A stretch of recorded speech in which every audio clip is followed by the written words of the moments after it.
Hello, welcome to LD mathematics.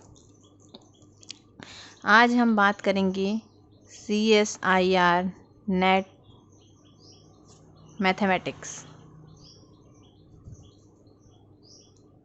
की strategy के बारे में।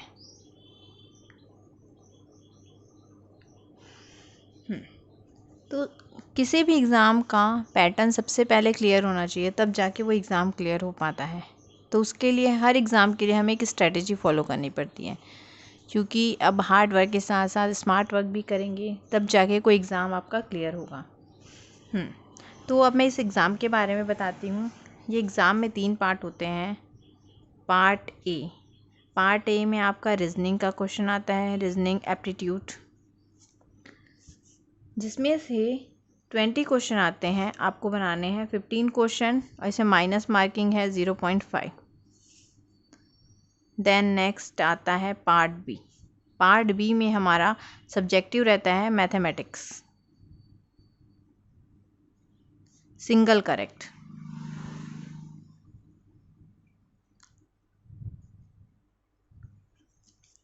इसमें 40 क्वेश्चन आते हैं, जिसमें से हमें बनाने होते हैं 25 क्वेश्चन, है ना, 25।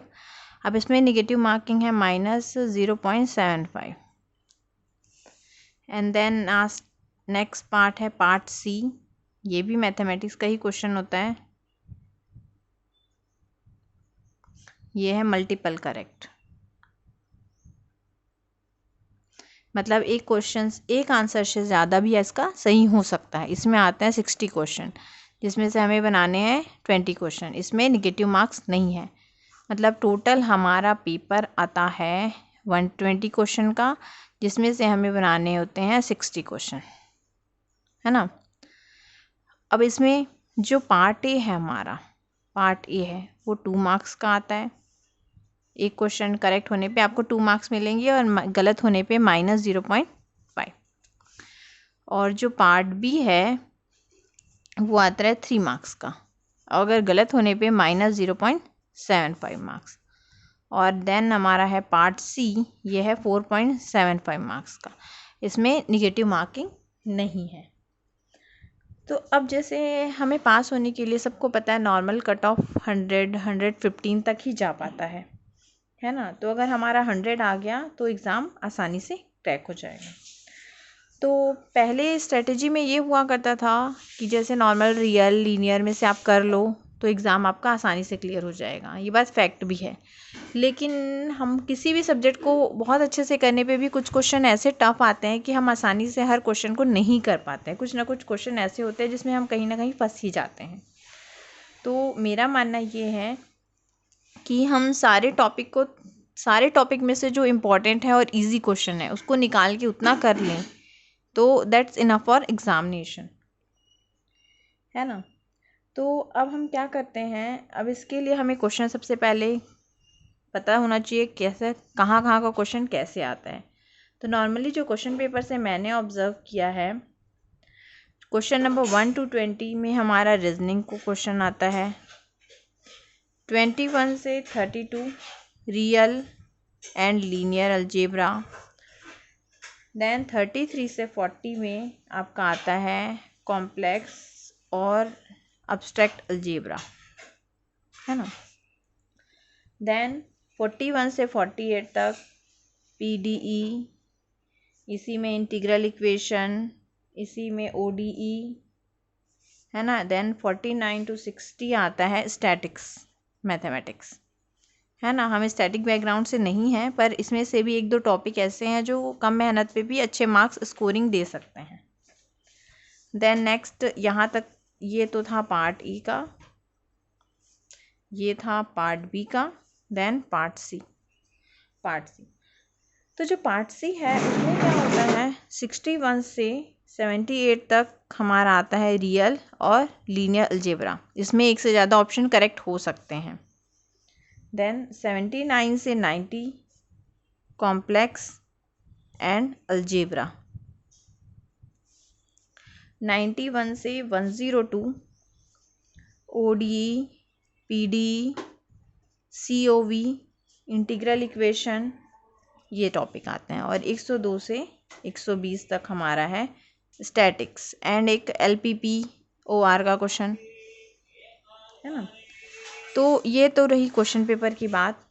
देन नेक्स्ट, अब हमारी स्ट्रेटेजी क्या होनी चाहिए। तो सबका पढ़ने का तरीका अलग अलग होता है और सबकी स्ट्रेंथ और वीकनेस भी अलग अलग होती है ना। तो जितना मुझे ऐसा लगता है मेरी स्ट्रेटेजी के हिसाब से, जो पार्ट ए है उसमें अगर आपका 15 क्वेश्चन बनाने होते हैं ना, जैसे मैंने यहाँ बताया 15 क्वेश्चन, तो अगर 15 में से अगर सिर्फ और सिर्फ 5 क्वेश्चन करेक्ट बन रहे हैं 2 मार्क्स के, ये हुआ 10 मार्क्स।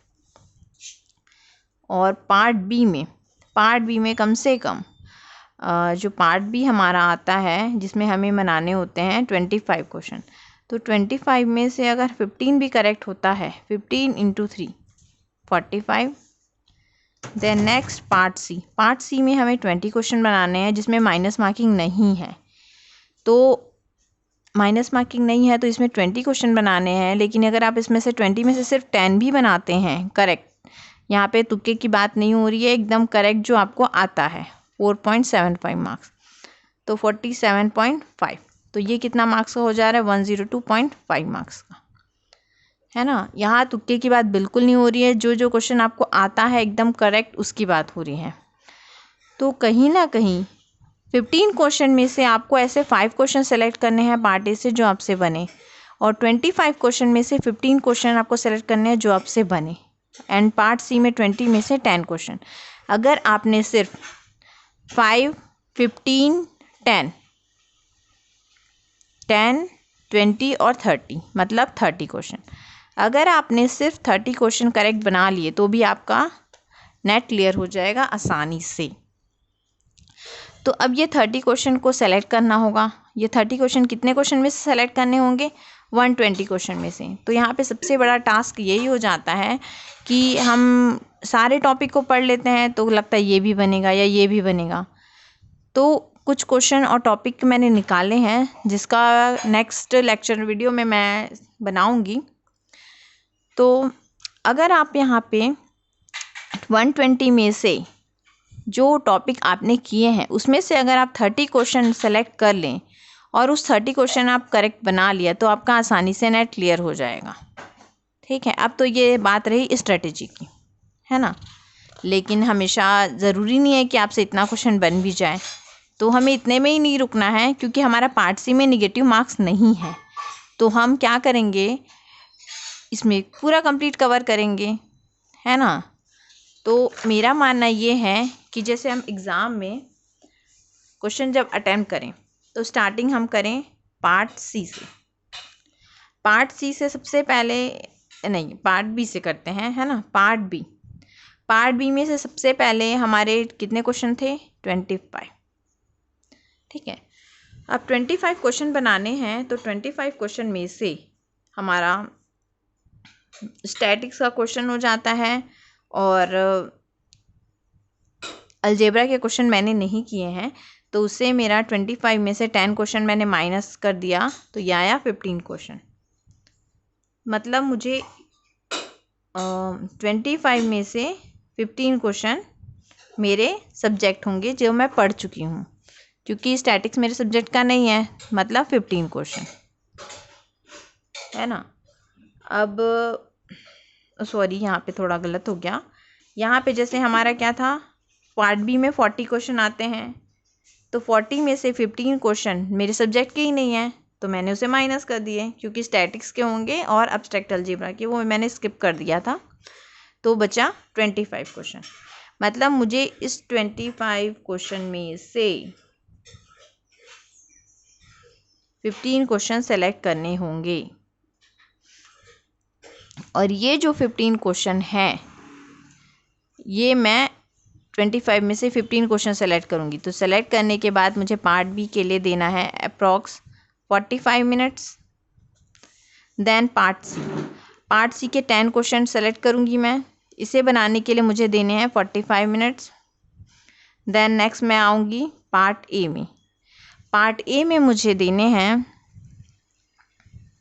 5 क्वेश्चन बनाने के लिए, तो अप्रॉक्स 5 क्वेश्चन के लिए 20 मिनट्स इनफ है।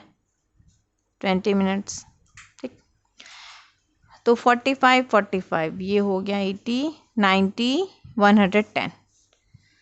अब यहाँ इतने में मैंने 102 मार्क्स का अटेम्प्ट कर लिया है ना। इसके कैलकुलेशन को मैंने यहाँ बताया था आपको, 5, 15 और 10 का 102.5।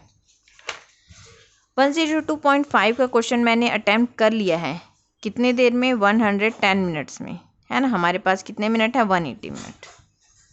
तो कितने मिनट बचे आपके, 70 मिनट्स अभी भी बाकी हैं, मतलब 1 घंटा 10 मिनट।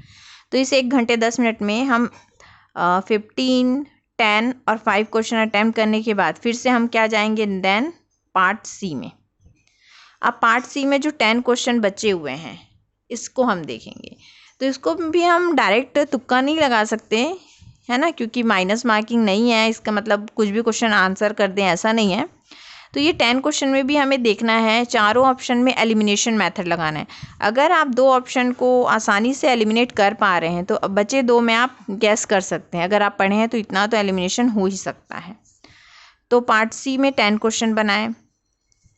अब हमारे पास 70 मिनट्स थे, तो पार्ट सी के 10 क्वेश्चन के लिए आप अपनी स्ट्रेटेजी के हिसाब से 30 मिनट्स या 40 मिनट्स दे सकते हैं, है ना। उसके बाद भी आपके पास 30 मिनट्स बचेंगे।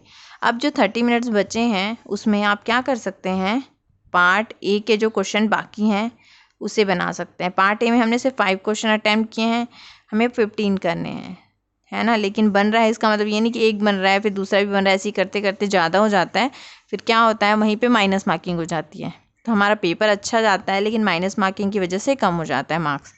तो उसके बाद आप ये 10 क्वेश्चन अटैम्प्ट करें तो आसानी से 102.5 मार्क्स का आपने करेक्ट कर चुका है। उसके बाद आप 10 क्वेश्चन और अटैम्प्ट कर रहे हैं तो इसमें से मोस्टली चांस है कि आपका आसानी से नेट जेआरएफ क्लियर हो जाएगा, ठीक है। अब इतना तो रही मेन स्ट्रेटेजी की बात। अब देखिए यहाँ पे क्या हो रहा है, हमारा क्वेश्चन तो बन गया, लेकिन अब हम जो ये क्वेश्चन सेलेक्ट करेंगे, पार्ट ए में से 5 क्वेश्चन, पार्ट बी में से 15 क्वेश्चन एंड पार्ट सी में से 10 क्वेश्चन, ये क्वेश्चन तीनों एग्जैक्ट बनने चाहिए। तो कुछ कुछ टॉपिक ऐसे हैं जो हर ईयर में पूछे ही जाते हैं। तो कौन कौन से इम्पोर्टेंट टॉपिक्स है इसके बारे में मैं नेक्स्ट वीडियो में आपसे डिस्कस करूँगी।